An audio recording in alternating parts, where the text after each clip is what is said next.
bienvenue pour cette édition du Club Agora en direct du bien nommé centre commercial Agora d'Évry, Évry 2 à Évry-Courcouronnes. Bienvenue à tous. Comme vous le savez, depuis le début de la semaine, on se pose, on discute tous ensemble avec nos invités.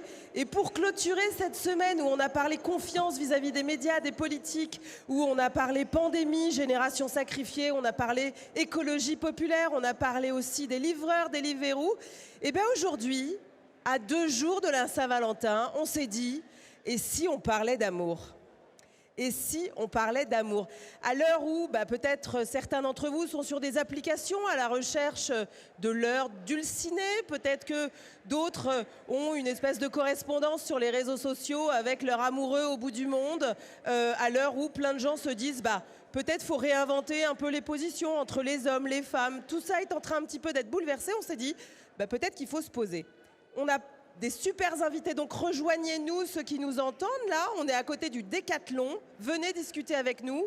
Comme vous le savez désormais, c'est vous qui menez le débat ici. Mais avant ça, on avait envie de commencer par un petit moment un peu joli. Vous me voyez venir, vous me voyez venir. On a un artiste avec nous qui s'appelle Darrell Haas. Darrell, comment tu vas ? Merci, merci. Ah ouais. Et là, si vous voulez regarder Darrell qui est un artiste Évry-Courcouronnais qui vient des Honnêtes, là, il a... Comment ça va là-haut ? On vous entend pas. Comment ça va là-haut ? Comment ça va là-haut ? Bon, Darrell, yes. Ma jolie, c'est ça ? Ma jolie, c'est ça. T'as ton public là ? C'est parfait. C'est parfait ? Le meilleur du monde. Eh ben écoute, c'est à toi. Merci.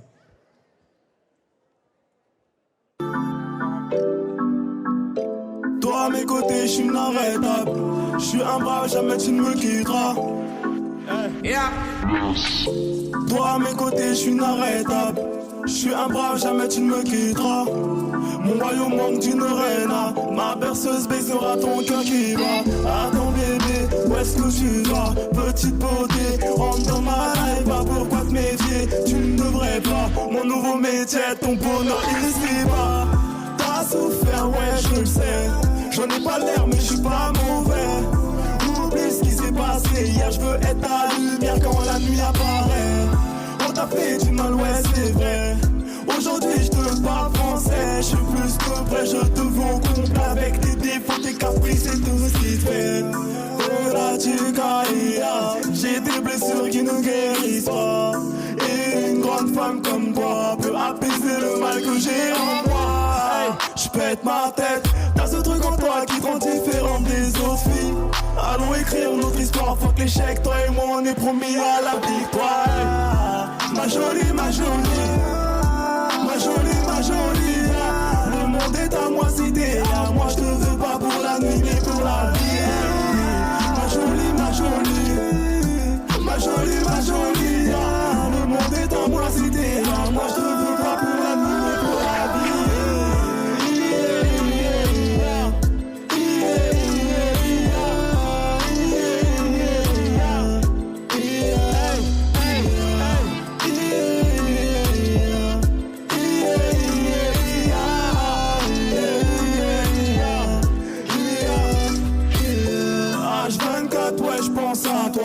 Celle qu'il me faut, je suis sûr de moi. Je te laisse pas indifférente, ouais, ça se voit sur le trône de mon cœur. Il faut que je m'assoie. Ils vont cacher, bidon les chiens à bois. T'es pas dans les règles, je suis dans la loi. J'irai te chercher où que tu sois. Je te donnerai du miel, de l'or et de la soie. Je t'appelle Bex, avant de te rencontrer j'étais garé. J'ai du vécu, je porte un lourd passé. Mais t'es le genre de femme qui veut tout assumer. Car t'as su te relever quand c'était compliqué. Je t'emmènerai là où tu veux aller, sans jamais te manquer de respect. Jamais, jamais. Hey, hey. Ma jolie, ma jolie, ma jolie, ma jolie. Le monde est à moi si t'es à moi. Je te veux pas pour la nuit mais pour la vie. Ma jolie, ma jolie, ma jolie, ma jolie. Le monde est à moi si t'es à moi. Je te veux pas pour la nuit mais pour la vie.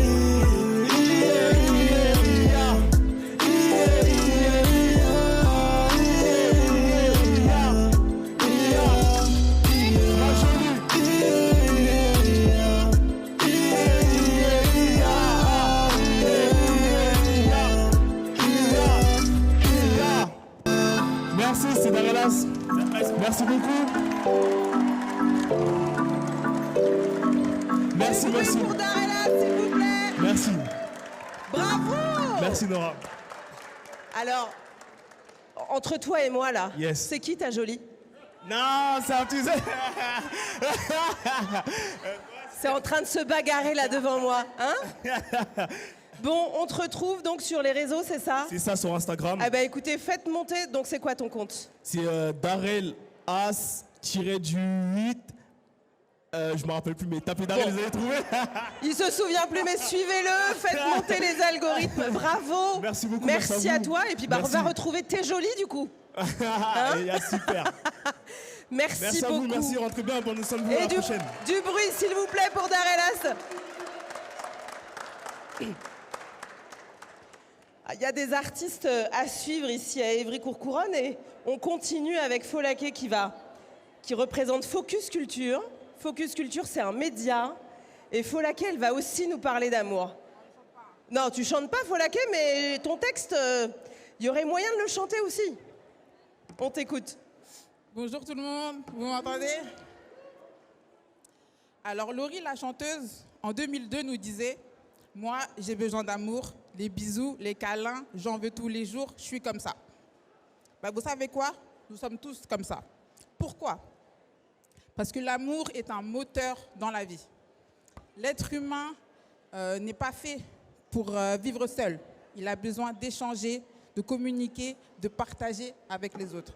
L'être humain, pour avancer dans la vie, a besoin de se sentir validé, exister dans le regard de l'autre. Et surtout, l'être humain, pour recevoir de l'amour, il doit en donner. Et du coup, ça crée un cercle assez vertueux. Je donne de l'amour à quelqu'un, il se construit dans sa vie, il kiffe sa life, il a du plaisir, et en retour, c'est pareil. Du coup, au final, tout le monde est content. Pour résumer, l'amour est fait pour nous rassurer. C'est pour cela que nous menons tous et toutes la recherche de l'amour, que ce soit d'une façon consciente ou pas. Sauf que par rapport à ça, en 2022, comment on rencontre l'amour? Parce que le monde change, évolue et se transforme. En 2022, à l'ère du numérique, où tout est presque gratuit, les réseaux sociaux, l'accès aux applications de rencontres, les visios, la messagerie et tout, comment on fait? En 2022, à l'ère du numérique, où toutes les barrières sont moins épaisses, toutes les barrières qui nous empêchent d'aborder quelqu'un dans la vraie vie disparaissent. Là, si je veux, là, tout de suite, je peux envoyer un message à Kylian Mbappé sur Instagram ou sur Twitter. Qu'il me réponde ou pas, ça, c'est un autre sujet, mais techniquement, je peux le faire. En 2022, il suffit de rester quelques heures sur les réseaux pour voir la parole se libérer, pour voir des témoignages de personnes LGBTQIA+, de couples mixtes, etc., etc. En 2022, à l'ère du Covid, comment on se rencontre, surtout quand on est habitué à rester à la maison? Je ne sais pas si vous savez, mais le cadre dans lequel on fait une rencontre est très important.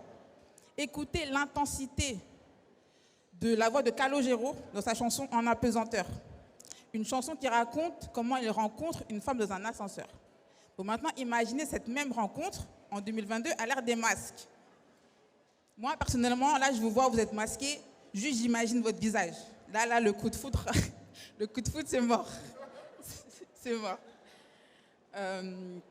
En 2022, à l'heure du vaccin, comment on fait quand l'un est vacciné, mais pas l'autre? Ça me fait penser à un film que je n'ai pas encore vu, qui est sorti en 2017, donc c'était avant le Covid, qui s'appelle Everything, Everything. Et en gros, c'est l'histoire d'une jeune fille qui est malade, du coup, elle ne peut pas sortir, mais elle tombe amoureuse de son voisin qu'elle voit par la fenêtre.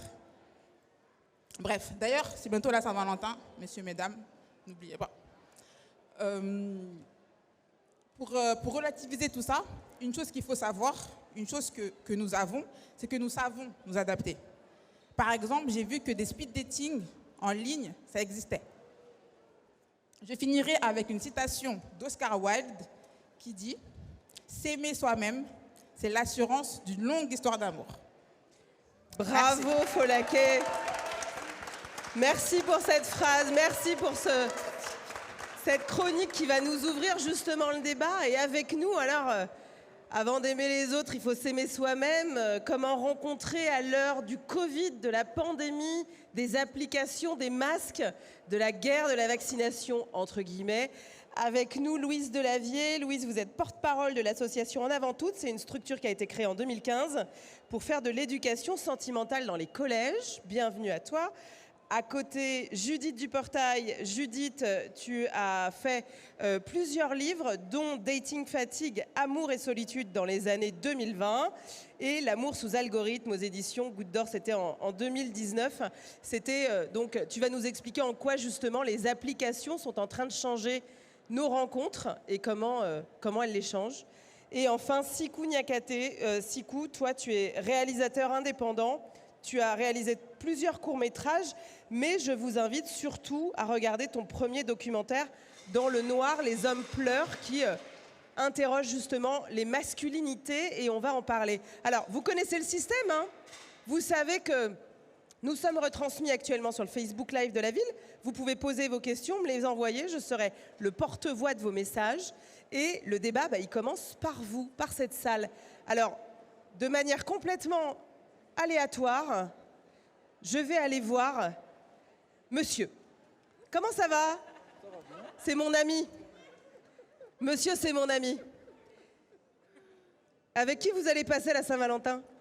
Je suis à la recherche, avec toi. Il est très fort. Il est très très fort. Il est très très fort.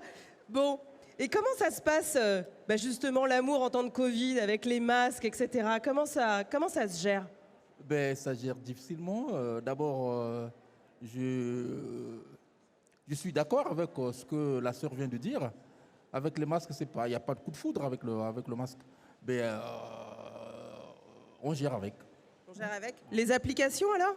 Ouais, avec les applications, c'est super. Ça va très vite et le contact est très rapide.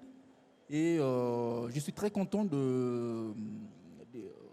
des applications, oui. Ouais. Et du coup, il y a une amoureuse en perspective avec les applications, ou on passe notre temps à rencontrer des femmes, des jeunes femmes avec qui ça colle pas ?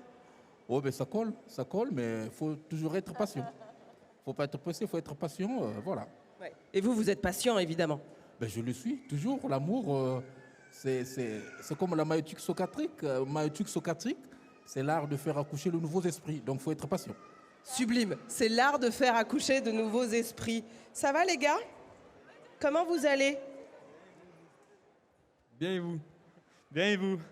Et alors, vous deux, vous avez l'air d'avoir moins de 20 ans, je me trompe ? Comment on gère des filles à moins de 20 ans en ce moment ? Ah, ça faut demander à lui. Pour moi, c'est sur les réseaux. Hein. Pas en vrai, genre depuis qu'il y a les réseaux, tout ça, genre, je sais pas, c'est plus facile de communiquer sur les réseaux que dans la vraie vie. Genre, on n'arrive pas à aborder des filles dans la vraie vie. Genre, tu te sens plus à l'aise sur les réseaux que dans la vraie vie.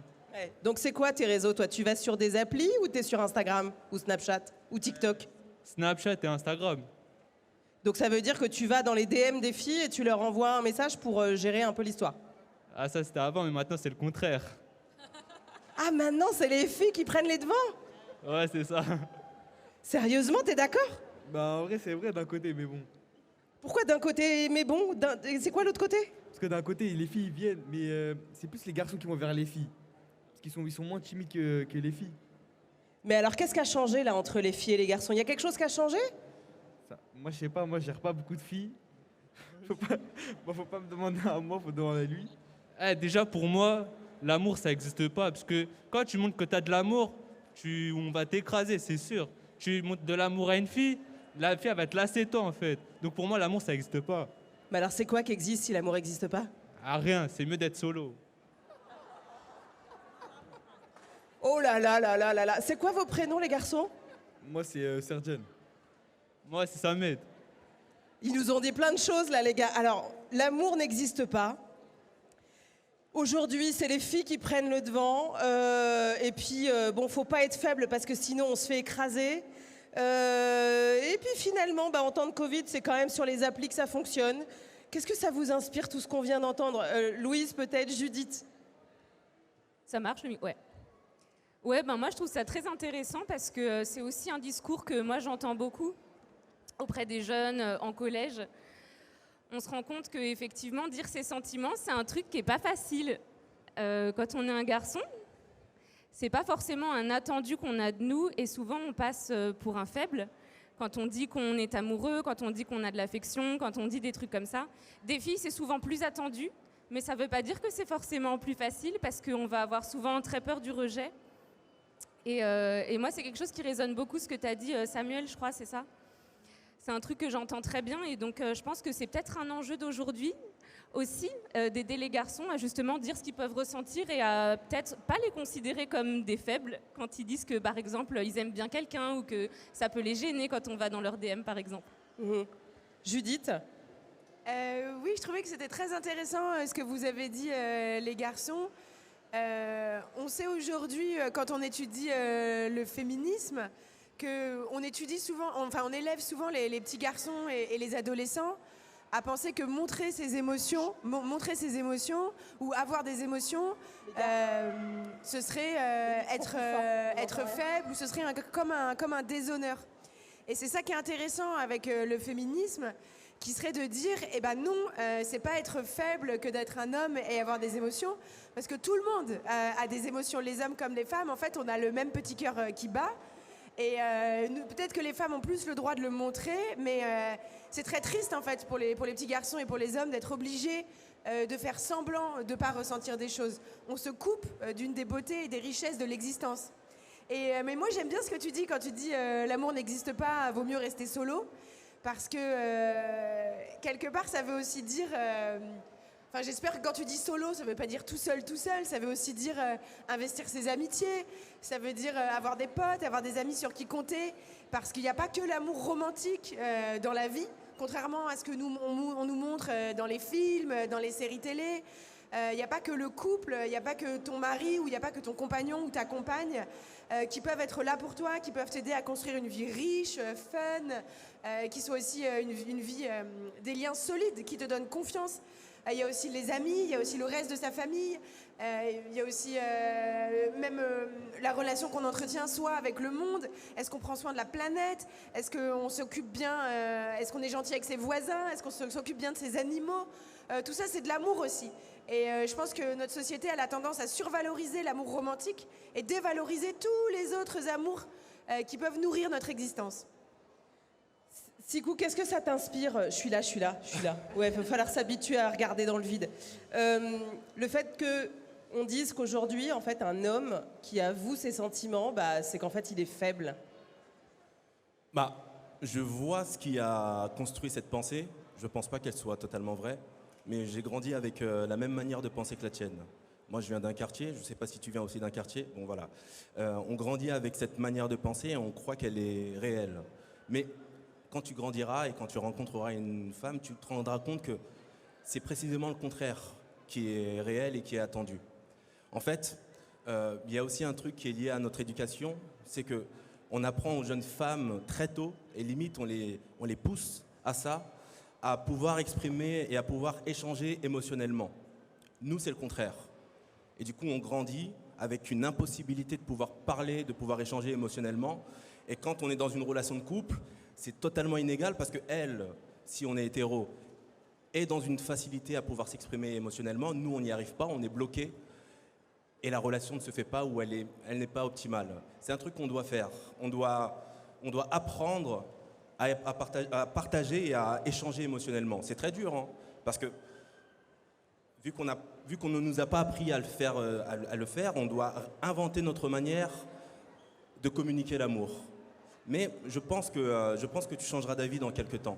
Mais il y a un truc que tu as dit, et je vois ce que tu veux dire quand tu dis que l'amour n'existe plus. Je ne suis pas d'accord avec toi, mais c'est une pensée qui est largement partagée par énormément de personnes. Je pense que c'est aussi à voir avec, mais elle en parlera bien mieux que moi, avec la manière dont l'amour se redéfinit aujourd'hui. En fait, il y a beaucoup de personnes qui ne croient plus en l'exclusivité. Et ne croyant plus en l'exclusivité, ils ne croient plus en l'amour parce que pour eux, l'amour, c'est juste un amour exclusif. Bon, je pense qu'on va rentrer dans le sujet et on va l'évoquer. On va l'évoquer, effectivement, mais du coup, moi, je repasse par ici. Salut tout le monde. J'adore. Non, il n'y a personne, on n'est que toi et moi. Non, je te jure, regarde-moi. Tu vois ? Toi, est-ce que tu vas sur des applis? Ouais, je vais sur les applis. Est-ce que tu es sur des applis? Oui. Snap? Ouais. Snap, et quoi d'autre? Instagram et TikTok. Et du coup, tu t'envoies des messages parfois à des jeunes filles ou comme Samuel, c'est plutôt les jeunes filles qui t'entreprennent? Avant, mais c'est fini ça. Pourquoi c'est fini? T'es exclusif maintenant? C'est une perte de temps. C'est une perte de temps. De quoi? De gérer des filles, c'est une perte de temps? Ouais, faut plus courir après les filles, c'est fini. Pourquoi? Parce que c'est. Ça sert à rien. On perd du temps, ça sert à rien. Mais pourquoi tu perds du temps? Parce que leur mentalité, elles sont différentes, ça a changé. Qu'est-ce qui a changé dans la mentalité des filles? Tout. Mais encore. Bah alors, je sais pas, leur façon d'agir, réfléchir. Tout. Qu'est-ce qui te gêne, par exemple, quand tu dis leur façon d'agir, de réfléchir, elle te bouscule plus? Tu peux moins obtenir ce que tu veux? C'est quoi? Donne-moi un exemple. En mode, c'est tous les mêmes. Quand tu parles avec une, c'est pareil. C'est tout le temps la même chose. Donc elle considère en fait que tous les hommes sont les mêmes. Et donc c'est quoi leur image des hommes? Bah, enfin, ça dépend, mais en fait, il reste tout le temps des filles bien, par exemple. Mais en général, elles ont. Enfin, en fait, ça dépend de leur caractère. Mais en général, donc tu dirais qu'elles sont quoi? Plutôt en mode les garçons c'est tous les mêmes, ils vont nous embêter. T'as un exemple à me donner? Bah, ouais, la plupart elles disent ça, mais enfin, il y en a qui disent pas ça, mais la plupart elles disent ça. Et vous, jeunes filles, vous en pensez quoi? Est-ce que vous avez une image un peu trop... les mecs, c'est tous les mêmes? Non, moi, je réfléchis pas du tout de la même façon. Moi, j'ai eu de la chance, j'ai eu la plupart du temps que des gentils. Mais voilà, en tant qu'assistante d'éducation, je travaille avec les collégiens et lycéens. Et c'est vrai que c'est un discours qu'on entend souvent chez les garçons. Oui, les filles, c'est plus comme avant, c'est trop facile. Mais faut aussi qu'ils se remettent en question. Parce que les filles, à cet âge-là, elles sont assez naïves. C'est premier amour, premier crush. Et ils jouent beaucoup sur ça. Et c'est vrai que, bon, c'est générationnel, je ne sais pas, mais c'est vrai que des fois, ils obtiennent des choses assez facilement. Et c'est pour ça qu'ils disent que les filles, c'est tous pareil. Mais les filles, on pensait déjà avant que les garçons, c'était tous pareils aussi. Ouais. Mais alors, qu'est-ce qui a changé, du coup, dans la représentation que les filles se font des garçons? Qu'est-ce qui a... C'est quoi? C'est qu'elles ont pris conscience de certaines choses qu'elles ne maîtrisaient pas avant? Non, je sais pas. Je sais qu'elles osent plus. Ça leur arrive souvent d'aller voir les garçons pour avoir leur réseau, Snap, Insta. Elles sont beaucoup portées sur le physique. Mais ça existe encore les petites histoires d'amour qu'on voit au collège qui durent au lycée, à la fac, etc. Mais c'est vrai qu'elles osent plus et elles sont plus libres en tout cas, de ce côté-là. Merci beaucoup. Les filles sont plus libres. Il y a quelque chose qui a changé dans la représentation qu'on se fait de l'autre. C'est quoi? C'est un rééquilibrage, tous les trois, peut-être Judith là-dessus et Louise. Est-ce que les femmes, notamment les jeunes femmes aujourd'hui, qu'est-ce qui s'est passé en fait? Ouais, vas-y. Je commence.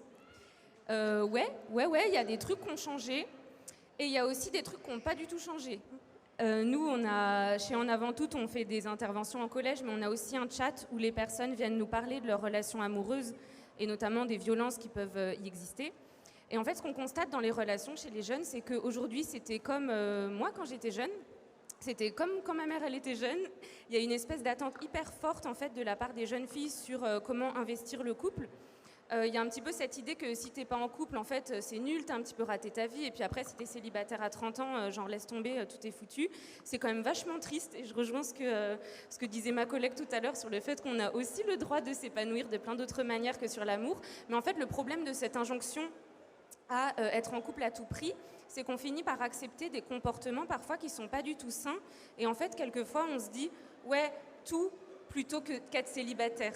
Et donc nous, on voit que ça met beaucoup de jeunes filles qui n'ont pas forcément, et je te rejoins aussi là-dessus, qui n'ont pas forcément beaucoup de repères, qui sont un petit peu, qui n'ont pas beaucoup d'expérience tout simplement parce qu'elles ont 16 ans, à finalement adhérer à des comportements qui sont pas sains du tout. Et puis de l'autre côté, du côté des garçons, comme il y a aussi cette injonction un peu à gérer les meufs, à y aller, à pas forcément dire les sentiments, et du coup ça peut aussi faire que malgré eux, ils adoptent des comportements qui peuvent être violents pour les filles. Donc pour moi c'est ça le côté qui a fort peu changé. Pour autant ça ne veut pas dire qu'il n'y a pas des nouveaux modèles. Et pour moi les réseaux c'est un super truc là-dessus, parce que ça permet aussi de réinventer ses relations, ça permet de sortir en fait d'une norme. Et ça, c'est plutôt cool parce que j'ai l'impression qu'il y a plein de gens qui sont plus libres. Oui, Judith, finalement, grâce aux réseaux sociaux, grâce aux applis, il y a une forme d'équilibrage qui se fait dans les relations entre les sexes? Non, je pense pas du tout. Mais non, c'était très intéressant ce que vous disiez. Je suis pas sûre que les choses aient tellement changé, moi, pour les adolescents ou les jeunes personnes qui découvrent l'amour et les relations amoureuses. Je pense que persiste toujours très très très fort un double standard entre les filles et les garçons. Ce double standard qui fait que un garçon qui aurait plusieurs amoureuses, ce serait un don Juan, et une jeune fille qui a plusieurs amoureux, c'est une fille facile, pour le dire poliment.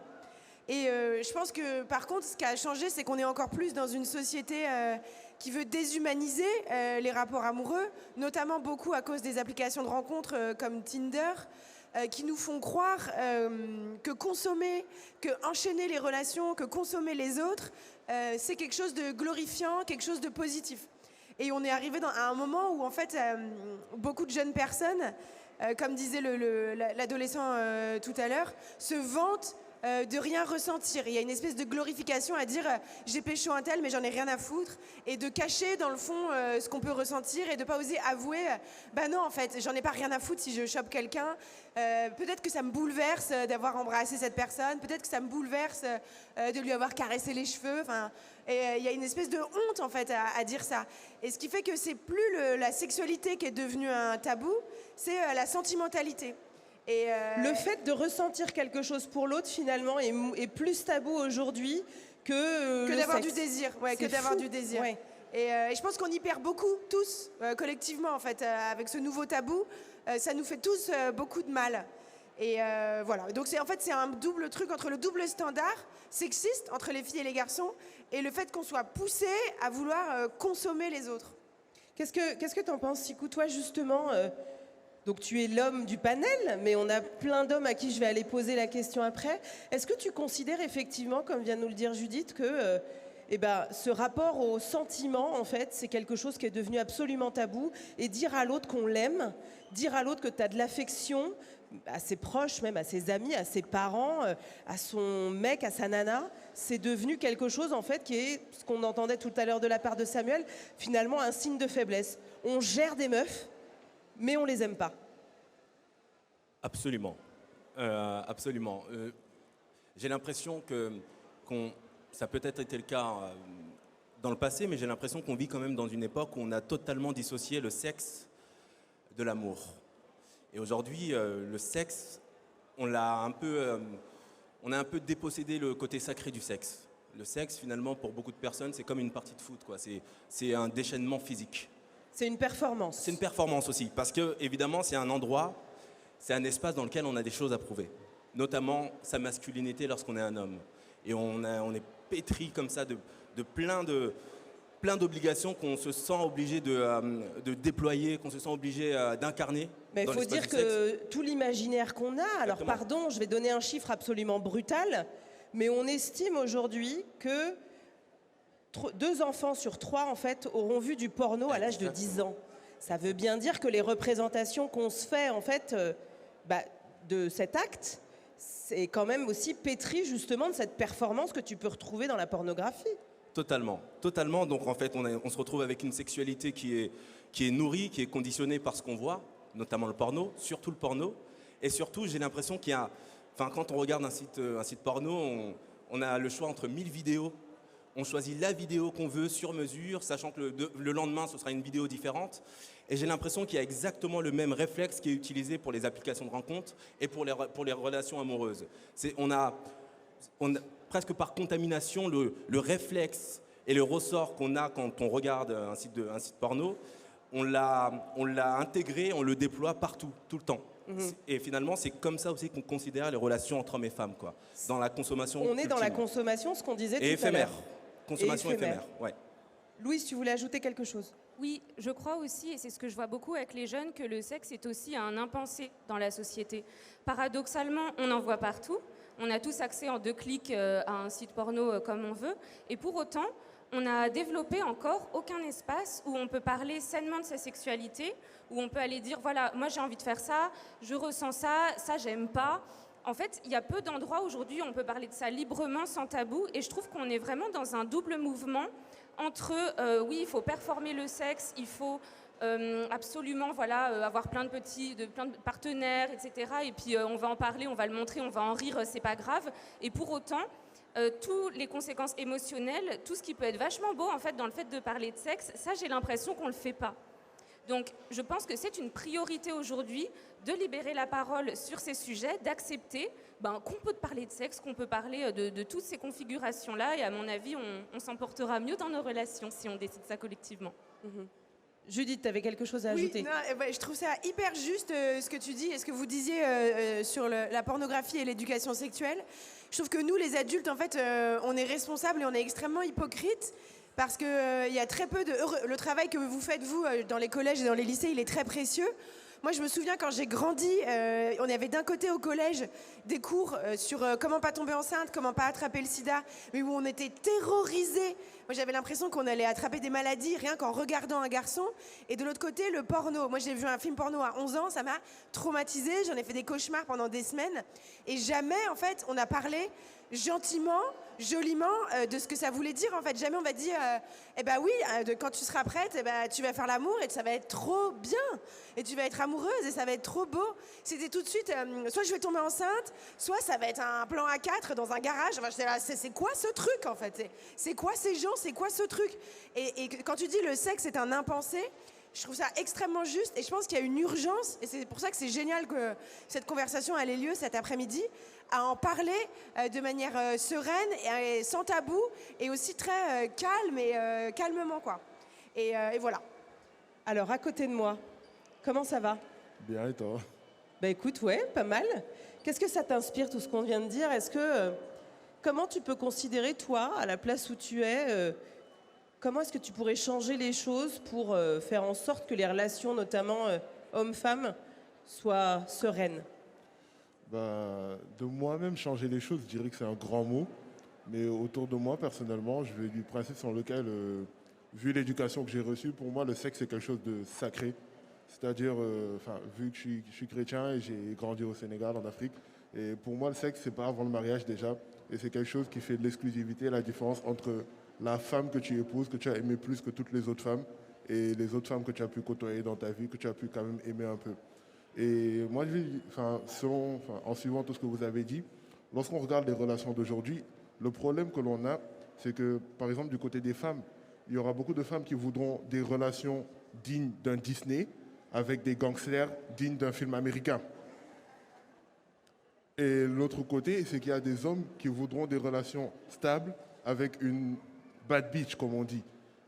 En fait, le problème, c'est qu'on est arrivé dans une société où tout le monde veut un paradoxe, veut un idéal qui est devenu un paradoxe. Et personne ne voit la normalité, au fait. Personne ne veut quelque chose de normal, de basique, de simple, en fait. C'est ça le grand problème, d'après moi, aujourd'hui. On court tous, en fait, après des scènes de films, presque. Donc, il y en a une qui veut le bad boy, l'autre qui veut un prince. Et toi, Karine, t'en penses quoi? Tu veux quoi, toi? Bonne question. Moi, je cherche justement quelque chose où je cherche pas en fait à former une relation, mais trouver une personne où il y a une association, quelque chose qui fait que je me dis je sais que tu as des défauts, moi aussi je les ai, mais en fait ensemble on avance dans une relation. Je cherche plus ce qu'on nous montre dans les films, etc. Parce que en fait on est tellement différents que chercher quelque chose de précis va gâcher, je pense, l'amour. Et c'est pour ça qu'on dit que l'amour n'existe plus, parce que en fait on a tellement une idée de l'amour qui est construite par les pubs, etc., que nous, on oublie que l'amour, c'est deux personnes, etc., mais que c'est nous qui le construisons avec notre personne. Donc voilà. C'est génial ce qu'on vient d'entendre, parce que ça nous a finalement un peu tout dit. On choisit son mec, sa nana sur des applications. Alors je crois que c'est sur Adopte un mec, je suis pas une spécialiste de la question, où on met le mec en fait dans un caddie. Non mais vraiment, on met son mec dans un caddie, voilà. Après ça match pas, mais on est aujourd'hui dans une forme de consommation où on choisit l'autre comme on choisit le dernier iPhone, quoi. Avec 256 gigas de mémoire, on veut on veut le prince, mais on le veut bad boy un peu, faut qu'il ait des poils, une barbe. Ouais mais bon, enfin voilà. Est-ce que en fait, c'est peut-être pour ça qu'on est tous un peu malheureux et que beaucoup vont passer la Saint-Valentin seuls, c'est qu'on court après un idéal qui n'existe pas? Sikou, qu'est-ce que t'en penses? Parce que on peut dire la même chose des garçons. Absolument, je crois que c'est tout à fait vrai. Et plus que ça, c'est si je poursuis, je pense qu'il y a même le fait que, si je poursuis un peu la métaphore, quand on a quelqu'un dans notre caddie qui nous correspond, on est toujours à l'affût de « mais il y a peut-être mieux ». En fait, on vit, et ça c'est dingue, c'est qu'on vit, j'ai l'impression, surtout dans les grosses villes, mais il y a une hyper concurrence qui est dingue. On a toujours l'impression qu'on va pouvoir rencontrer une autre personne encore meilleure. C'est-à-dire que finalement, ce qu'on a et ce qu'on a peut-être souhaité, ce qu'on a au présent ne nous satisfait plus. Déjà parce que tout à l'heure, quelqu'un l'évoquait, on a le sentiment que c'est déjà acquis, mais surtout on a la forte sensation qu'on peut avoir plus. Et du coup, on est toujours un peu en recherche de ce plus-là, donc jamais tout à fait disponible, jamais tout à fait investi dans ce qu'on a et dans le présent qu'on est censé vivre. Et ça, c'est quelque chose que j'ai vu toute ma vie autour de moi, que j'ai peut-être même déjà expérimenté, mais en étant celui qui était bien, mais dont on pouvait trouver mieux. Et ça, c'est assez dingue. Et je pense que les réseaux sociaux, mais les sites de rencontres, ont à voir aussi avec ça, avec la manière dont on a toujours l'impression qu'il y a quelqu'un de mieux. Louise, puis Judith. Oui, en fait, ça me fait trop penser à un truc, ce que vous dites, ce que tu dis. Vous avez remarqué, on est dans un centre commercial. Je suis sûre que si je cherche, je dis au pif tous les mots qui me passent par l'esprit, un canard violet qui ferait statuette pour mon jardin, je suis sûre que je le trouve. Et en fait, j'ai l'impression qu'on a l'habitude de tout trouver tout de suite, hyper facilement dans notre société, et que c'est quelque chose qui est très attendu. Et je crois qu'on attend cette espèce de perfection de nos relations, et surtout de nos relations amoureuses. J'ai l'impression que quand on a des amis, par exemple, on peut tolérer qu'il y en ait un, par exemple, qui nous accompagne plutôt faire du shopping. Et puis, c'est quelqu'un qui n'aime pas aller au resto. Donc, si on veut aller au resto, on accepte d'y aller avec quelqu'un d'autre. Et en fait, on se fait un petit peu notre construction de relation comme ça, en acceptant que les gens nous apportent des choses différentes. Et j'ai l'impression qu'on a du mal à accepter que notre partenaire amoureux ne nous apporte pas tout. Que cette personne soit imparfaite, soit incomplète, et à composer avec ça. Et à mon avis, ça, c'est quelque chose qui est source de beaucoup de frustration, de beaucoup finalement de difficultés qu'on a, parce qu'on a l'impression que ça ne suffit jamais, alors que les gens suffisent. Simplement, peut-être que des fois, il faut juste essayer d'accepter de compléter nos attentes relationnelles avec d'autres choses, et d'accepter que les gens ne sont pas parfaits. C'est presque, je vais faire un petit truc un peu provoquant, Louise, mais c'est presque, il faut laisser sa chance au produit finalement. Mais grave. Et puis il faut aussi, je pense qu'il faut aussi accepter, en fait, d'avoir des discussions avec les gens, et que émotionnellement, des fois, ça nécessite de s'accorder. Regardez, si vous imaginez par exemple une scène de sexe dans un film, ça se passe toujours de la même façon. On se voit, on se pécho 2 secondes, après on fait l'amour, après c'est fini et tout était merveilleux, alors qu'en fait c'est beaucoup plus imparfait que ça, une scène de sexe. Mais on a l'impression que ça doit arriver tout de suite comme ça, avec une espèce d'évidence, et on n'apprend pas à construire dans l'imperfection. Alors que c'est vachement beau, en fait, ces tâtonnements-là, par exemple. Oui, mais en fait, c'est ce que nous disait Sikou, c'est que la dimension, en fait, aujourd'hui de performance fait qu'il faut avoir le bon mec au bon moment, parce que dans les comédies romantiques, en fait, il faut qu'il soit beau, avec le bon pull, la bonne coiffure, hyper gaulé. Et donc, j'en arrive, Judith, à toi. Avec le travail que tu as fait sur les applications, est-ce que finalement, tout ceci n'accélère pas ce phénomène où on choisit son mec, sa nana, comme on choisit une paire de baskets? Si, exactement, c'est tout à fait ce que je voulais dire. Donc moi, je suis journaliste et j'ai étudié les applications de rencontres pendant plusieurs années. Et les applications de rencontres sont grandement responsables de ce sentiment qu'on a de vouloir toujours trouver mieux, ou cette anxiété qu'on a aussi, que l'autre veuille trouver mieux que nous. Il y a 2 facettes à cette émotion, qui a été totalement créée de façon artificielle par les applications de rencontres de type Tinder, où on swipe des profils à l'infini. Et ça nous envoie un message qui est de dire « c'est pas grave, il y en aura toujours un ou une autre. C'est pas grave, il y en aura toujours un ou une autre. » Et cette affirmation-là, en fait, c'est un mensonge. Déjà parce qu'il n'y a pas tant de gens avec qui on s'entend bien, avec qui on a envie de pécho, avec qui on va rigoler. Enfin, il n'y en a pas tant que ça. Si vous en rencontrez 1 ou 2 par an, vraiment, avec qui il y a la magie, je crois que vous avez de la chance. Donc déjà, c'est un mensonge, c'est juste un mensonge. On peut enchaîner les dates des applis. La majorité du temps, en fait, surtout, on va s'ennuyer, ou on va avoir l'impression de passer un entretien d'embauche. Et pourquoi est-ce que ces applications diffusent ce mensonge? Et c'est pour qu'on revienne et pour qu'on reste. Parce qu'il ne faut pas oublier quelque chose de très basique, mais de très, très important, c'est que ces applications sont des entreprises, et ces entreprises, leur business model, la façon dont elles gagnent de l'argent, c'est basé sur notre solitude. Et donc, leur intérêt est qu'on reste seul. Et donc, on est en train de confier collectivement, nous, notre société, la responsabilité de nous trouver des partenaires amoureux à des acteurs dont les intérêts sont opposés aux nôtres. Et donc, c'est la meilleure recette pour un désastre, en fait. On ne peut pas faire pire. On ne peut pas faire pire. Ces gens, leur intérêt est l'inverse du nôtre. Et d'ailleurs, Tinder, c'est l'application la plus rentable de l'Apple Store. Donc, c'est l'application la plus rentable. C'est eux qui gagnent le plus d'argent sur toutes les applis qu'on a sur notre téléphone. Pourquoi? Parce qu'ils nous maintiennent dans des limbes relationnels où on ne construit rien et où on enchaîne des débuts. C'est l'enfer, en fait. Enfin, moi, je pense que ces applications, elles peuvent nous faire passer à côté de notre vie. Et c'est grandiloquent de dire ça, mais moi, je le pense. Je sais que vous allez me dire, mais il y a mon cousin, il est tombé amoureux, nanani. C'est une exception. C'est une exception. On considère que 10% des utilisateurs construisent trouvent un amoureux ou construisent une relation. Et très souvent, ce sont les utilisateurs qui viennent d'arriver sur les applis, parce que quand on vient d'arriver, on n'est pas encore tombé dans une espèce de cycle de l'enfer où on recommence. Donc si vous voulez utiliser les applis, il faut les utiliser très peu, une fois tous les ans, pour garder votre fraîcheur à peu près, ou tous les 6 mois. Mais plus on y va, statistiquement, moins on a de chances qu'elles fonctionnent. C'est ce que m'ont expliqué toutes les personnes qui ont travaillé au sein des applications. Plus on y passe de temps, plus on a de chances d'y rester. Non mais en gros, c'est Matrix ce truc. C'est Matrix. Ouais, déjà, c'est magnifique. Ouais, exactement. Non, mais ce qu'elle vient de dire est incroyable. Et je crois qu'il y a aussi un truc, c'est que on a l'ivresse des débuts. On a l'ivresse des débuts, et d'autres l'ont dit beaucoup mieux que ce que je vais dire, mais on accole l'intérêt d'une personne au désir qu'on a pour elle. Simplement, le désir qu'on a au début n'est pas le même que celui qu'on a après quelques mois. Et c'est normal. À un moment donné, le désir s'affaisse un peu, mais c'est tout à fait normal. C'est pas mauvais, c'est humain. Simplement, lorsque le désir s'affaisse, on se dit « Ok, ça commence à devenir ennuyeux, il faut que je retrouve le début d'un autre désir. » Et donc, on est dans une boucle infernale comme ça, où on cherche sans cesse des débuts, comme tu le disais.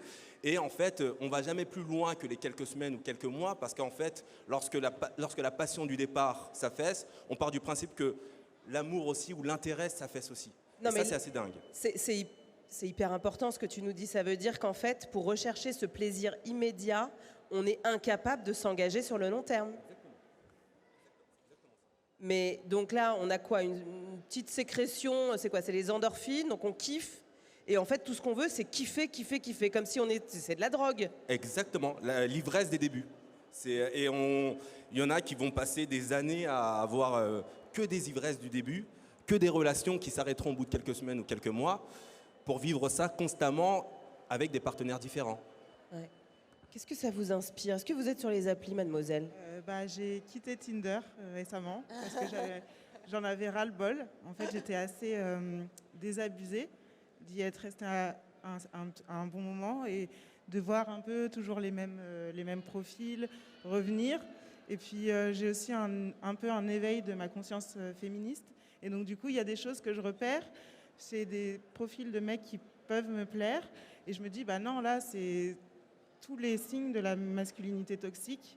Et donc là, je me suis dit, je fais une pause. Et puis, il y a aussi le fait que sur les applis, c'est vrai qu'il y a ce côté supermarché où on va plus s'attacher au physique. Alors que dans la vraie vie, quand je rencontre quelqu'un dans la vraie vie, je vais plus m'attacher au feeling, à l'échange que j'ai eu avec la personne, etc. Vous avez des tips là, des trucs à nous donner pour repérer les masculins toxiques? En fait, oui, il y a l'image du mec fort, qui fait de la gym, qui est un peu torse nu, qui est dans des... Mais c'est des clichés, mais il y en a énormément, qui est dans des cadres qui montrent qu'il est puissant, près d'une belle voiture, dans des lieux assez... Il n'y a pas que ça, mais des fois, il y a des trucs quand même un peu plus subtils. Mais on retrouve un peu, on se dit, ah, il est mignon. Bon, on voit qu'il a un beau corps, mais voilà, c'est... C'est quoi votre prénom? Laura. Laura, en fait, elle nous a dit, si tu vois un torse sur une application, swipe direct. Non. Qu'est-ce que vous en pensez? Ce que je pense de Laura? De ces torses, de ces applications, de cette masculinité toxique, comment est-ce qu'on peut s'y retrouver en fait là-dedans? Est-ce qu'il faut qu'on lâche toutes les applis, tous et toutes? Moi, je ne suis pas forcément d'accord parce que... alors, je suis d'accord avec Laura, elle a raison, il y a des codes, on identifie assez rapidement ceux qui ne vont pas dans notre direction. Et je pense qu'en fait, en tout cas pour moi, ce qui a beaucoup marché, c'est de savoir ce que je voulais. Et pour moi, justement, Tinder, c'est plus un moyen de rencontrer quelqu'un d'autre.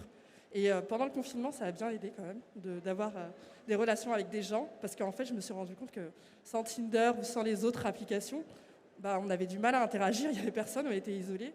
Et ce qui m'a permis, en tout cas moi, ce qui m'a permis de trouver ce que je voulais, parce qu'en fait, moi, grâce à Tinder, je suis tombée amoureuse plusieurs fois.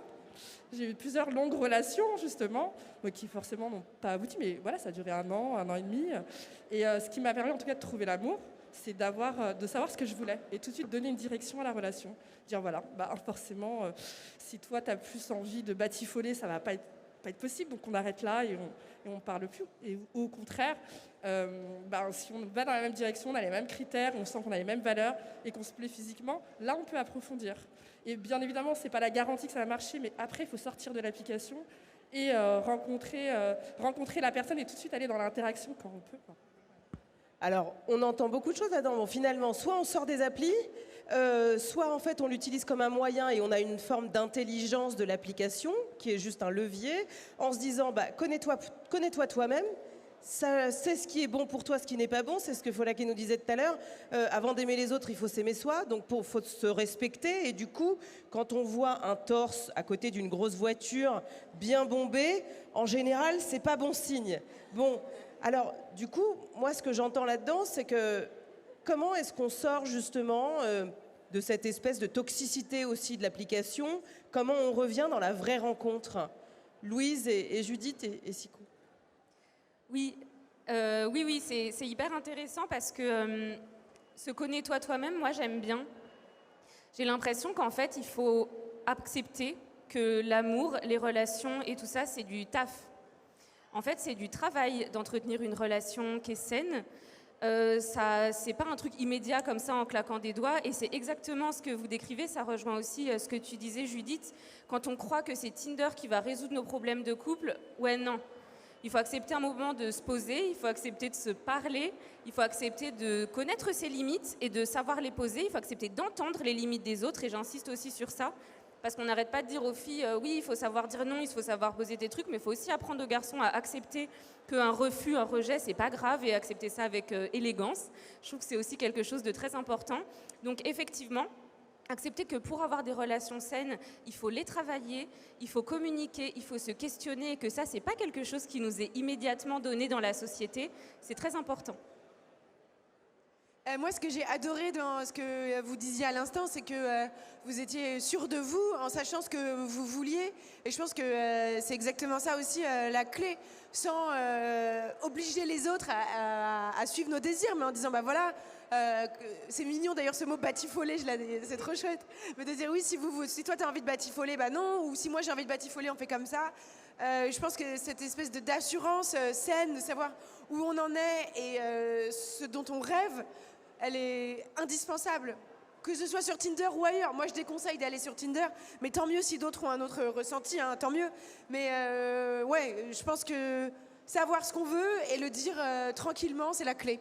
Mais là, justement, la difficulté, c'est comment on sait ce qu'on veut, sachant qu'on est tous pétris d'imaginaires parfois un peu toxiques aussi. Enfin, Sikou, ce qu'on vient d'entendre, justement, ce que Laura nous dit sur cette image du mec bodybuildé à côté d'une grosse bagnole, hyper viril, etc. On revient à la conversation qu'on avait au début sur cette dimension de faut montrer qu'on est fort. Et en fait, voilà, c'est le mal alpha. Comment on peut aussi sortir de ces représentations-là, quoi? Alors, 2 choses. Déjà, je pense que tu as totalement raison. Il y a énormément d'hommes qui montrent ça, mais qui montrent parfois que ça, cette espèce de survirilité, surmasculinité. Et il y en a beaucoup qui le montrent parfois malgré eux. C'est-à-dire qu'ils le montrent en se disant, peut-être à tort, mais en se disant, c'est ce qui va plaire. même si j'ai pas envie d'incarner ça, même si c'est au fond peut-être ce que je ne suis pas, je vais quand même exposer ça comme je jouerai un rôle parce que c'est ce rôle qui plaît. Et si ce rôle me permet de batifoler, comme tu dis, pourquoi pas. Mais il y a aussi une énorme partie, peut-être même la majorité, qui l'incarnent vraiment et qui sont vraiment comme ça. Mais tu sais, moi, j'ai jamais utilisé de site de rencontre. Je ne sais pas comment ça fonctionne. Par contre, j'ai déjà vu des potes à côté de moi en utiliser. Et ce que j'ai vu chez mes potes, c'est qu'ils n'ont pas la même attitude vis-à-vis d'une femme lorsqu'ils la rencontrent en vrai et à travers les réseaux ou à travers les applis. C'est-à-dire qu'à travers les applis, ils se permettent des choses qui ne se permettraient jamais au réel, en face à face. Et surtout, c'est presque un défouloir parfois. C'est tout ce qu'ils n'oseront jamais faire, et parfois des choses horribles. On en parle, hein, le ghost, etc. Mais tout ce qu'ils ne feront jamais dans le réel, ils se disent, là, à travers cette chose qui est cette appli, je peux me le permettre, parce que même si elle me permet peut-être de rencontrer de réelles personnes, cette appli est factice. Et vu que c'est un monde un peu bizarre, semi-vrai, semi-faux, je peux me permettre d'être... Il y a une toute-puissance dans ce que tu nous racontes, en fait. C'est ça? Il y a une dimension de toute-puissance. On fait ce qu'on veut et il n'y a aucune conséquence à ce qu'on fait. Une dimension de toute-puissance et une dimension de, dans tous les cas, c'est pas grave. On s'en fout. C'est à travers une appli. J'ai pas fait mal directement à la personne. Ouais. Il y a une déshumanisation de la personne à qui tu parles parce que tu passes à travers l'appli. C'est pas comme si on était avec la sœur d'un copain en fait d'école et là tu sais que ça va barder si tu fais de la merde. Pardon pour cette expression. C'est hyper intéressant ce que tu dis. Il y a une sociologue italienne qui a théorisé ce concept qui s'appelle la compensation numérique, où on va utiliser Tinder ou d'autres réseaux sociaux, hein, d'ailleurs Twitter ou ailleurs, pour défouler tout ce qu'on pense, soit de négatif sur les femmes parce qu'on a été blessé par des femmes, soit de négatif sur la société ou la politique. Parce que quand on interagit sur Tinder ou sur Twitter, on a le sentiment qu'on est d'abord et avant tout en relation avec une machine, avec l'application, et pas avec une personne. Et donc on n'a vraiment pas le sentiment...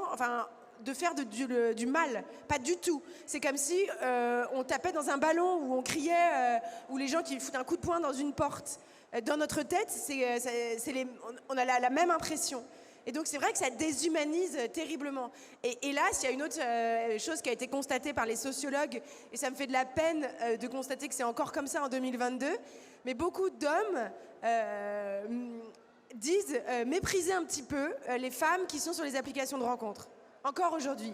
Ils disent « Ah bah c'est quand même un peu des meufs, soit des loseuses, soit des filles faciles, encore pour le dire poliment. » Et ça me fait de la peine, mais c'est encore comme ça.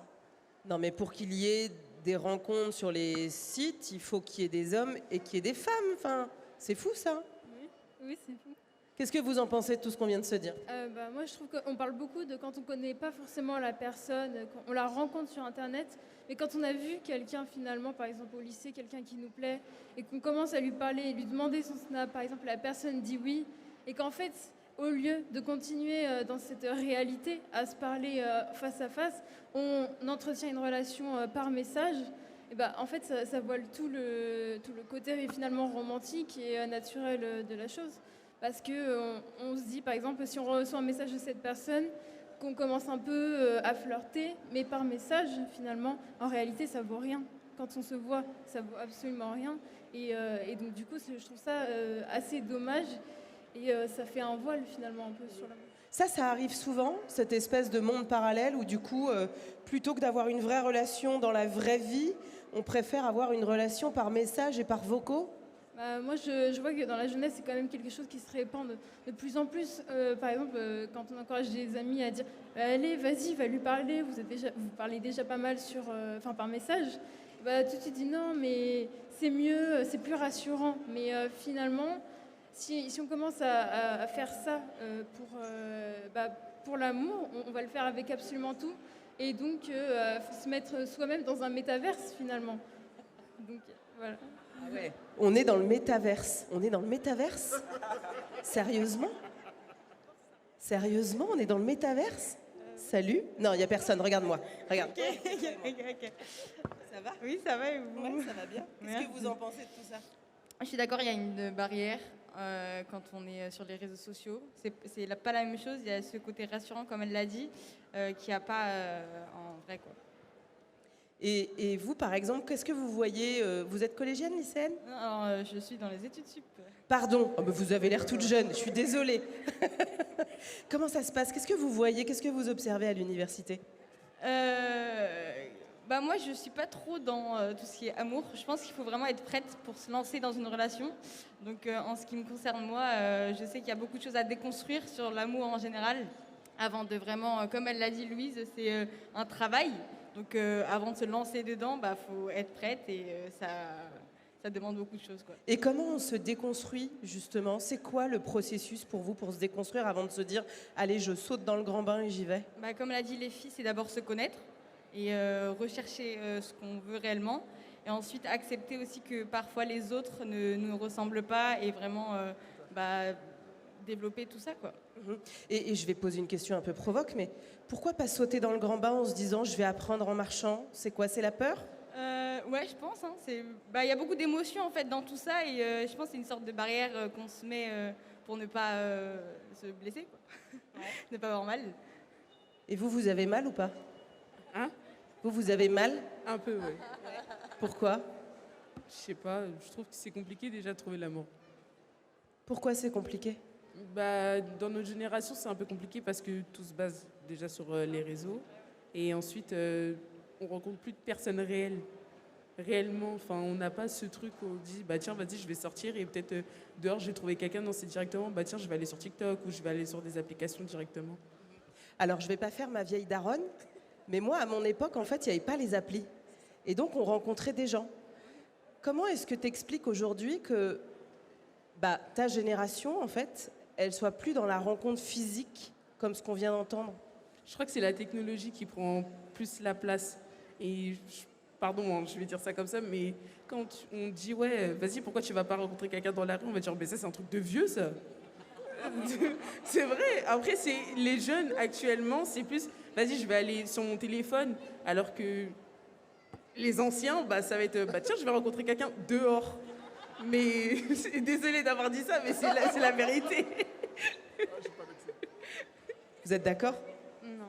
C'est pas un truc de vieux? Dites-moi que c'est pas un truc de vieux. Non, c'est pas un truc de vieux du tout. Non, c'est pas un truc de vieux, mais ça dépend de comment on aborde quelqu'un aussi. Et comment on aborde quelqu'un? Parce que c'est vrai que c'est pas simple, faut se mettre en danger pour aborder quelqu'un. Ça dépend, après, si on a envie ou pas de le faire. Et vous, par exemple, ça vous est déjà arrivé d'aborder quelqu'un?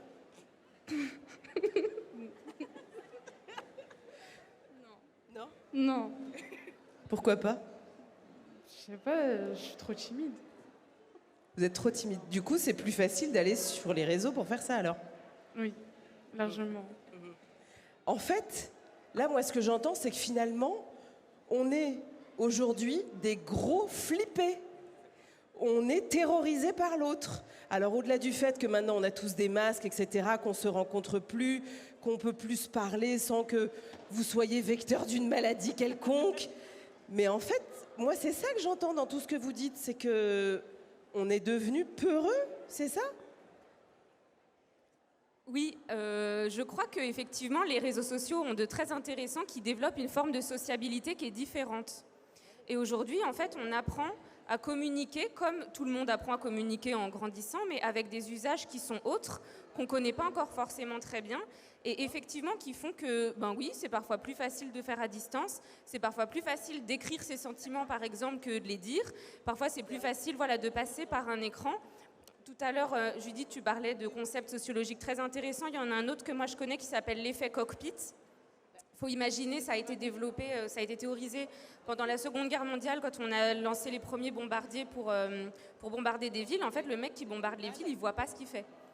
Il est dans son avion et puis en fait, il bombarde une ville et il ne voit pas les gens mourir, il ne voit pas les catastrophes de la guerre. Et du coup, ça leur faisait des trucs super bizarres à ces pilotes parce qu'ils faisaient des énormes ravages, genre Hiroshima, sans voir le résultat de ce qu'ils avaient fait. Aujourd'hui, on voit ça dans le cyberharcèlement. Nous, on se dit, on s'en fout, je me défoule, voilà, c'est pas grave, je mets un petit com pas sympa et tout. Et en fait, comme on voit pas le résultat de ce qu'on a fait, on n'appréhende pas l'empathie pareil. Et je crois que c'est un truc qu'on est en train de développer aujourd'hui. Pour moi, les réseaux sociaux, le monde numérique, c'est pas du tout quelque chose qui est mauvais. Je pense que c'est simplement un moyen dans lequel il faut en fait juste un petit peu assainir les règles, les réfléchir, les penser, les déconstruire. On a dit tout à l'heure, c'est un joli mot, justement pour avoir des rapports plus sains grâce à cet outil-là qui, par ailleurs, est aussi hyper malin pour plein d'autres aspects. Je trouve ça hyper intéressant ce que tu dis. Moi, je pense qu'ajouter juste une petite nuance, qu'à l'adolescence, peut-être... c'est normal aussi d'avoir un peu peur de se lancer, d'aller faire sa déclat et que passer peut-être plusieurs semaines, plusieurs mois à avoir une relation épistolaire, ça peut être aussi quelque chose de joli. Enfin moi, mon premier amoureux quand j'étais au lycée, à mon époque c'était MSN. Tous les soirs, on parlait sur MSN, tous les soirs, et toute la journée, on s'ignorait. Mais on a fait ça pendant 6 mois avant de se donner rendez-vous pour aller manger un McFlurry au McDo. Et là, c'était mon premier baiser et je m'en souviendrai toute ma vie, c'était magnifique. Et c'était pas grave en fait de passer 6 mois sur MSN avant, c'était aussi quelque chose qui était... on avait de prendre ce temps, je pense que c'est aussi quelque chose qui est beau. Après, peut-être que bon, à 30 ans, et pourquoi pas au final. Mais... À 30 ans, un McFlurry, ça marche toujours. Hein. Même à plus. Hein. Ça dépend de ce que tu mets dans ton McFlurry. Hein. Mais par contre, il faut à un moment savoir sortir de MSN ou de Snapchat et aller au McFlurry, quoi.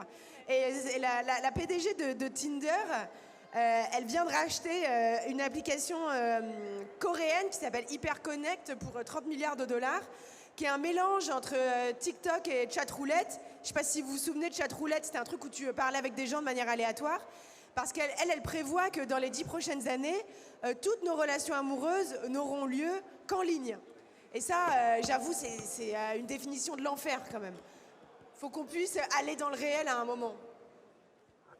Mais oui, j'ai l'impression qu'on vit une époque où on accepte de moins en moins la douleur, quel que soit le champ. Et j'ai l'impression qu'on a aussi un rapport dans la rencontre amoureuse où on se dit que parfois la rencontre amoureuse ou la tentative dans le réel, elle est beaucoup trop douloureuse. Rencontrer quelqu'un et aller lui dire « écoute, tu me plais » et se voir confronté à un non, ça fait mal en vrai. Et tout à l'heure, elle parlait justement d'un concept magnifique qui est que vu qu'on a l'impression de parler à une machine, on est moins touché. Et donc, vu qu'on a peur ou on est de moins en moins habitué à la douleur, ou au fait juste d'être confronté à ces insécurités, on utilise souvent les réseaux sociaux comme approche première en se disant si j'ai un non sur les réseaux sociaux, c'est infiniment moins grave que dans la vraie vie. Ça me fera infiniment moins mal. On a un rapport à la douleur qui est de plus en plus lointain, quoi. Et on l'a vu pendant la pandémie, on n'est tellement pas habitué à la douleur qu'on essaie sans cesse de l'esquiver. C'est incroyable. Oui, mais du coup... Je disais, on est une génération, hop là, ça l'arsène. On est une génération de peureux, maintenant c'est une génération de pas très courageux, des gens qui ont peur de sortir, qui ont peur d'aller à la rencontre de l'autre. Madame, comment ça va? Très bien. Qu'est-ce que ça vous inspire là, tout ce qu'on vient de se dire? Ben, écoutez, ça me désole, parce que, je sais pas, dans l'amour, il faut mettre de la poésie, il faut apporter... Là, vous êtes vraiment, mais devant une machine, comme dit le jeune homme, là, je me permets de dire ça, parce que vous pourriez être mon petit-fils. C'est horrible, ce que vous dites. Parce que nous, on se rencontrait, mais on se rencontrait, si vous voulez, vraiment, on voyait la personne. On n'avait pas la machine, on n'avait pas les réseaux sociaux que vous avez... Et comme vous dites si justement, qui profitent de l'ignorance et de l'idéologie que les jeunes peuvent se faire de ces réseaux qui leur démontrent un amour à peu près qui ne se fera jamais. Parce que comment voulez-vous rencontrer quelqu'un qui est bien sous tous les rapports? C'est pas possible. Mais quand vous aimez quelqu'un, ben, vous passez sur ses défauts. C'est là l'amour. Vous aimez quelqu'un, vous passez sur ses défauts. Et vous, comment ça s'est passé? Vous aviez un amoureux? Ah oui, j'en avais, oui. Comment vous les avez rencontrés, vos amoureux? Eh bien, je les ai rencontrés dans mon quartier, puis sur mon lieu de travail aussi. C'était beaucoup sur mon lieu de travail. Et comme j'adorais aller danser au bal aussi, voilà. Voilà. En fait, j'en profite, monsieur le maire est là.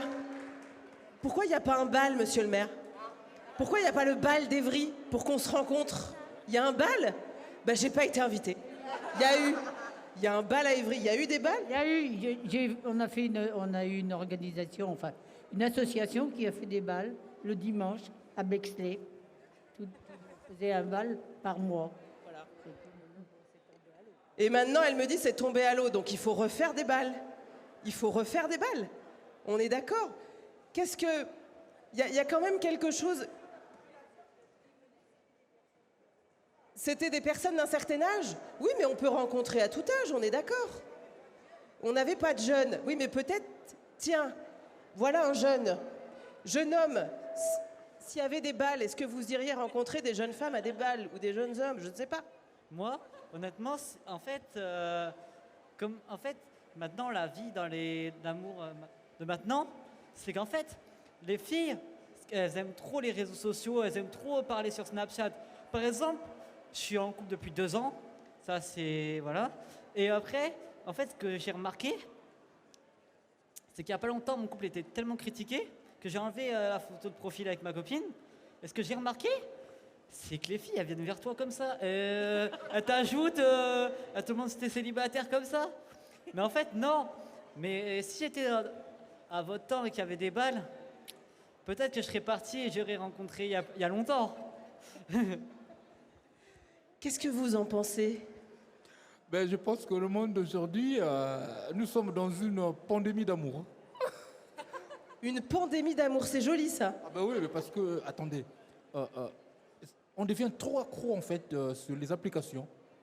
J'ai comme l'impression que le naturel va vers la disparition. Ce qu'a dit la mamie, elle a raison. Je préfère une rencontre naturelle que dans les réseaux sociaux. Mais alors, ces rencontres naturelles, encore faut-il avoir... Hop là, je passe. Encore faut-il avoir le courage justement de se dépasser, d'être un peu en capacité de dépasser ses peurs, de se dire, bon, peut-être que je vais trouver une porte fermée, peut-être qu'on va me dire non. Non? Vous êtes sûre? Madame, vous, qu'est-ce que vous en pensez? Est-ce que vous seriez capable... Est-ce que vous seriez capable justement de dépasser ces peurs en vous disant aujourd'hui, voilà, il n'y a plus d'applications, il n'y a plus de réseaux sociaux, on retourne au réel? Si c'est réciproque, oui. Mais comme on ne peut pas savoir en avance, c'est difficile. Ouais. Mais vous comprenez ces peurs-là, justement, que les plus jeunes nous ont évoquées? Mais bien sûr, parce que quand on est jeune, on n'est pas sûr de soi et on ne sait pas comment prendre l'autre et aller vers lui. Vous, comment vous avez rencontré votre amoureux? C'est toi l'amoureux de c'est maman? Ouais. Salut.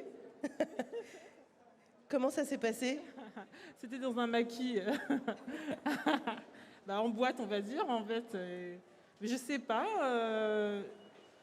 Je l'ai vu, j'ai su que j'avais envie que ce soit lui, et lui apparemment aussi. Donc c'était un coup de chance. Voilà. Merci beaucoup. Bah oui, un coup de chance. Salut toi. Il y a quelque chose quand même de l'ordre de comment on change notre rapport à l'autre, comment on réapprend à aller vers l'autre, comment on sort des représentations qu'on se fait de l'autre.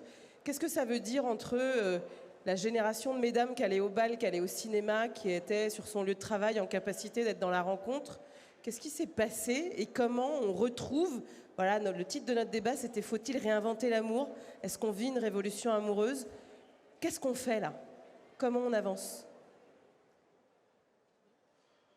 Alors, il y a un sentiment qui soit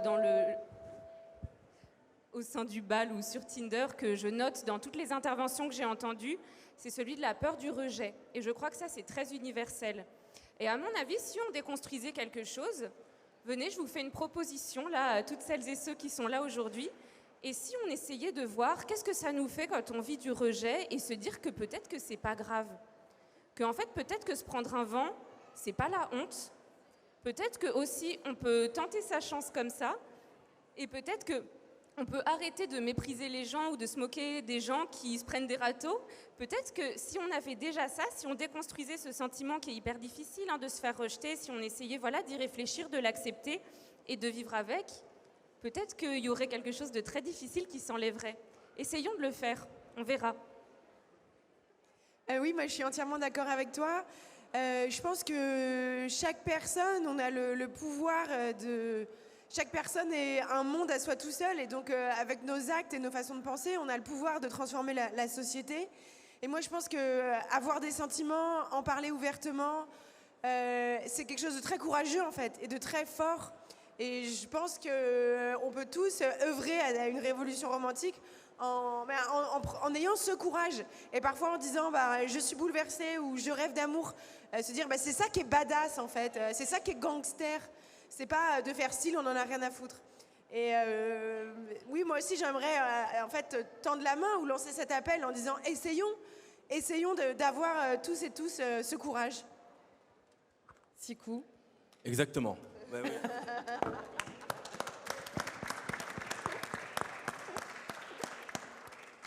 Et oui, mais ce courage, comment on fait? Toi, t'as fait comment? Ah, j'apprends. C'est dur, hein? J'apprends. Non, mais après, moi, dans tous les cas, je ne suis pas très réseau. Mais alors, moi, il m'arrive un truc parfois. Je travaille énormément dans des bars avec mon Mac. Et il m'arrive un truc un peu bizarre qui est que parfois, j'obtiens quelques numéros. Mais sans rien faire. Hein. Il y a des petits. Voilà, on vient avec un numéro sur un petit bout de papier. Oh, le beau gosse. Même pas. Comment il nous a glissé ça. Non, moi, j'ai pas besoin.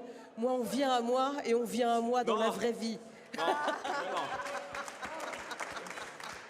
Non, c'est pas ça, parce qu'à chaque fois, je soupçonne la personne d'avoir un problème de vue.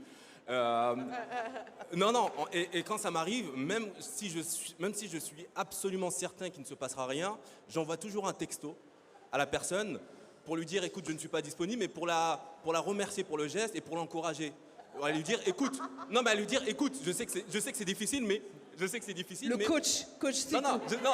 Non, mais je sais que c'est difficile, d'autant plus chez une femme, d'aller au-devant, de prendre aussi la charge du geste de séduction. Et je me dis toujours, c'est mortel de faire ça à notre époque. J'envoie toujours ce texto-là ou un texto du genre parce que c'est... Est-ce que tu coaches de la même manière, en fait, tes congénères, hommes, qui peuvent, comme nous le disait Laura, tu vois, se prendre en photo avec leur torse, des voitures, etc. Comment on peut faire aussi en sorte de remettre, voilà, ce qu'on se disait tout à l'heure en début de débat, cette faiblesse, le fait de se dire que les sentiments, c'est quelque chose de beau et qu'il faut être prêt à les assumer aussi. Mais oui, non mais complètement. Mais après, là, ça a à voir avec la masculinité, indépendamment du rapport à la séduction, du rapport à l'amour. Je pense qu'il faut quand même questionner la manière dont on construit les hommes aujourd'hui.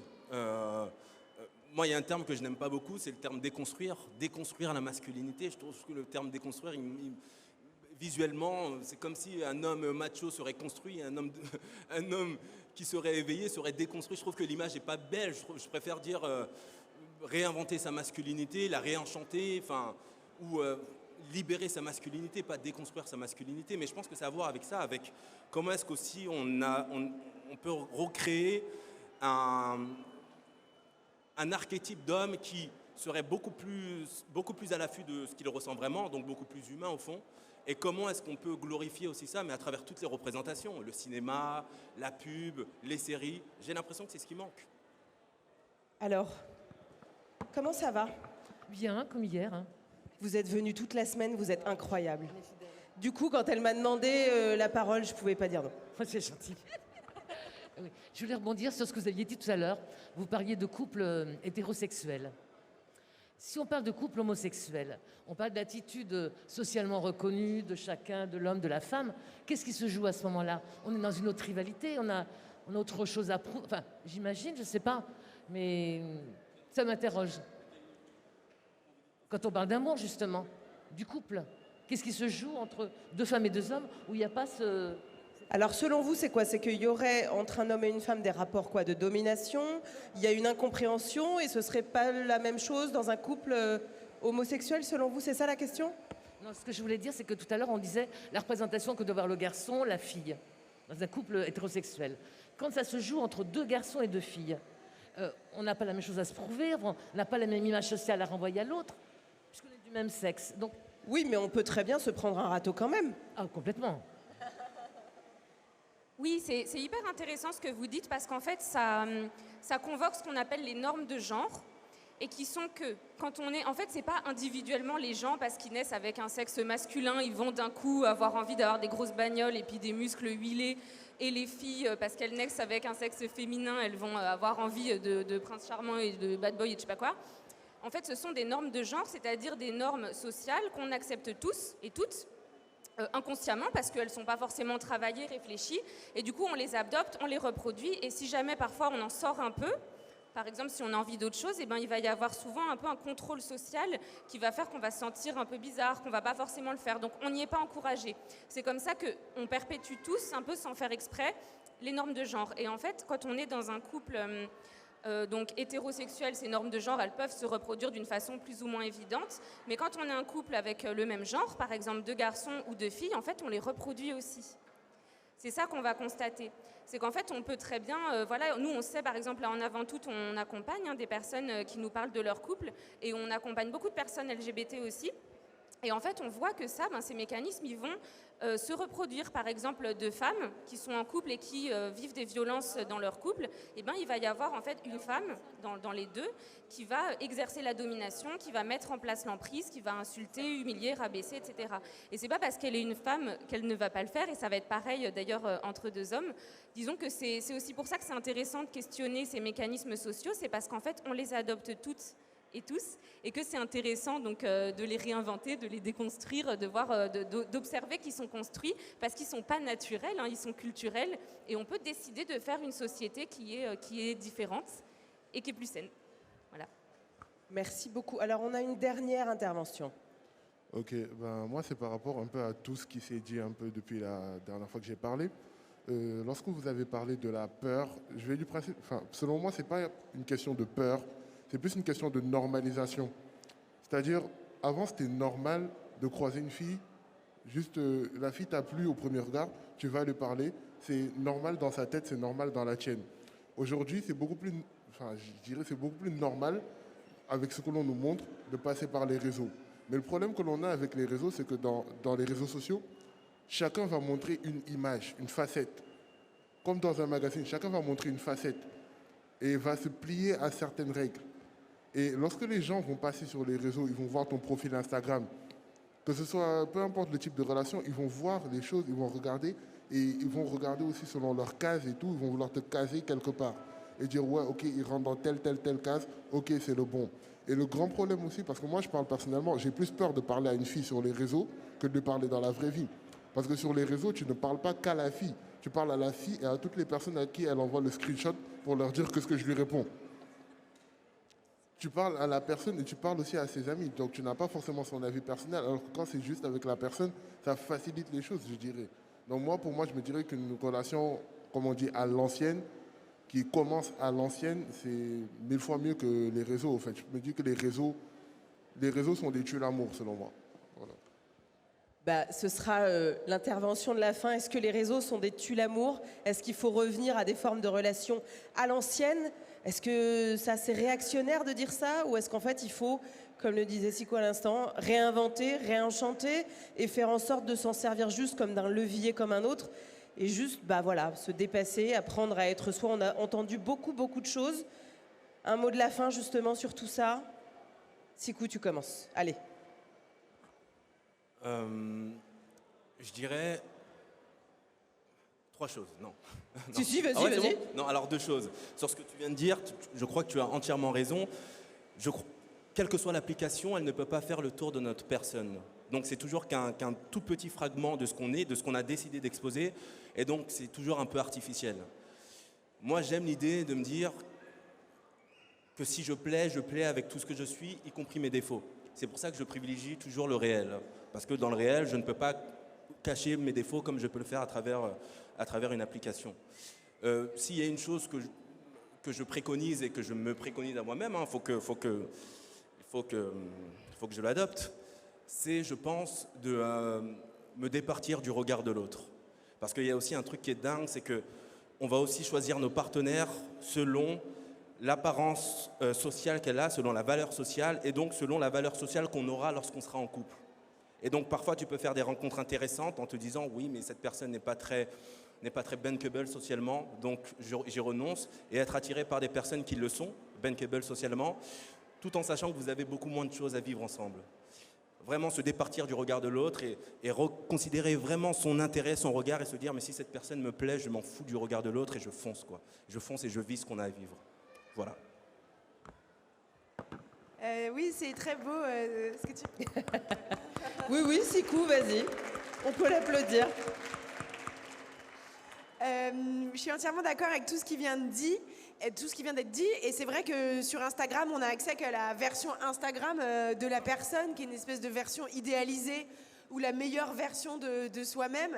Et comme le disait très justement Madame, l'amour, c'est pas avec la meilleure version de la personne, c'est avec la version réelle. Et c'est aussi de pouvoir dire cette version, elle est imparfaite, mais je reste. Et je suis aussi entièrement d'accord avec ce qui vient d'être dit sur le côté de ne pas considérer l'autre ou le partenaire comme un trophée social. Et ça, c'est vrai que c'est un apprentissage qui demande du temps. On peut être tenté quand on est jeune, souvent à la vingtaine, d'être attiré par des gens peut-être qui ont des professions un peu valorisées socialement ou un corps qui va être valorisé socialement, plutôt que de se demander mais est-ce que moi je passe un bon moment? Est-ce que cette personne elle est gentille avec moi? Est-ce que, qu'est-ce qu'on partage en fait? Et ça veut dire en fait prendre le pouvoir sur sa vie et se dire ce que moi je vis au quotidien, c'est plus important que ce que n'importe qui pourrait penser. Et dire la meilleure version de moi-même ou l'image que les autres ont de moi, mais fuck off en fait. Ce qui compte, c'est ce qui se passe dans mon cœur, quoi. Merci Judith. Louise? Je crois qu'on a beaucoup parlé d'apprentissage dans tout ce qu'on a vu aujourd'hui. Et en fait, je crois qu'on a vu que c'était pas évident de se poser ensemble et de réfléchir à l'amour. Justement parce qu'on croit que c'est évident. Alors moi, je voulais conclure en vous disant merci. Parce que je trouve ça hyper joli qu'il y ait autant de gens ici qui prennent un samedi après-midi pour apprendre, pour réfléchir et questionner des trucs sur l'amour. C'est grâce à vous, je pense qu'on va changer les choses. Alors vraiment, merci.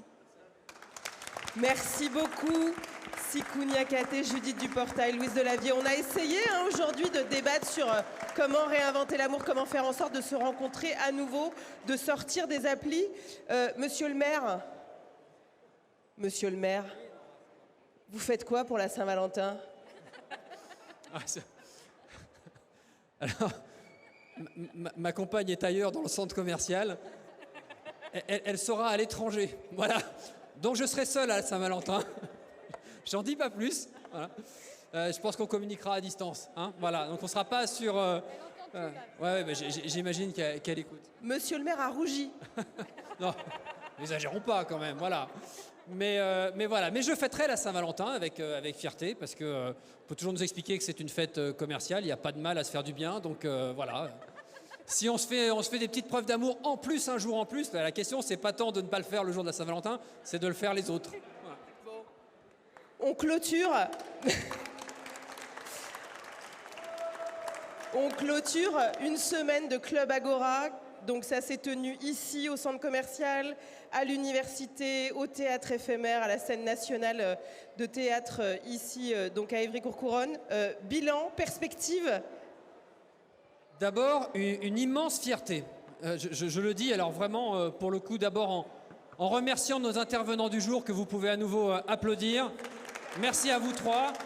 Vous avez été brillants. Vous nous avez donné de l'espoir. Voilà, ce qu'il faut toujours en avoir. Moi, je suis résolument optimiste. Et je pense qu'à l'époque où on parle beaucoup de résilience, y compris sur les questions d'amour, les choses retomberont sur leurs pattes assez naturellement. Ça a été très très bien dit tout à l'heure.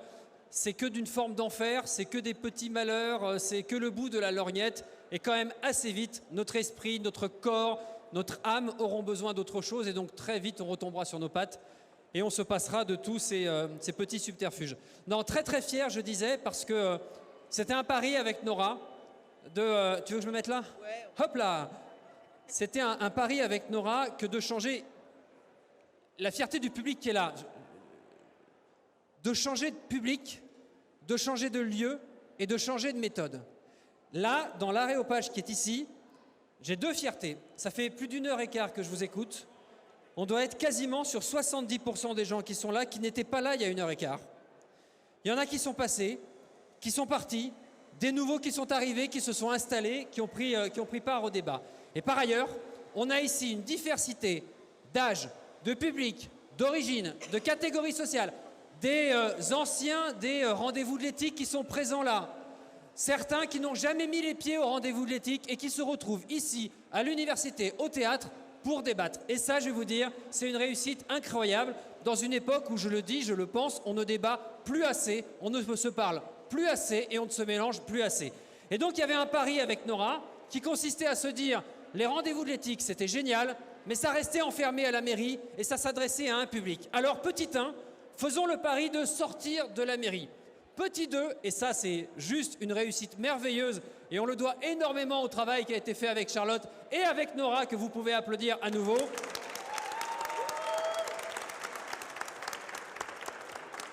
Ce que d'ordinaire, et pour avoir été à la tribune très souvent à votre place, le débat consiste en un truc très simple, on fout des sachants et des élus à la tribune, ils parlent pendant 1h30 et quand il reste un quart d'heure, on laisse le micro à la salle pour qu'elle pose des questions. Nora, elle m'a dit, il y a 6 mois à peu près, on va faire l'inverse.